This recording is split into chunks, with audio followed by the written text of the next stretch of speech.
আল্লাহ সেই বান্দাকে ভালোবাসেন যে গুনাহ করে আবার তাওবা করে।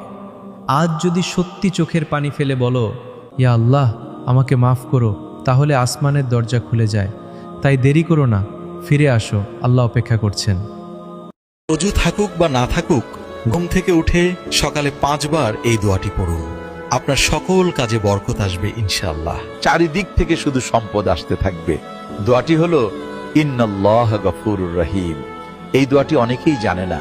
দোয়াটি শেয়ার করে দিন, যেন লক্ষ লক্ষ মানুষ জেনে আমল করতে পারে। এতে আপনিও তাদের সমান সওয়াব। রূপের সৌন্দর্য দিয়ে কি হবে যদি চরিত্র ঠিক না থাকে? আবেগ দিয়ে কি হবে যদি বিবেক ঠিক না থাকে? শিক্ষা দিয়ে কি হবে যদি ব্যবহার ঠিক না থাকে? ডিগ্রি থাকলেই শিক্ষিত হওয়া যায় না। মনে রাখবেন, সুন্দর চেহারা নিয়ে পৃথিবীতে আসার কৃতিত্ব আপনার নেই, কিন্তু একটি সুন্দর চরিত্র নিয়ে পৃথিবী থেকে যাওয়ার কৃতিত্ব পুরোটাই আপনার।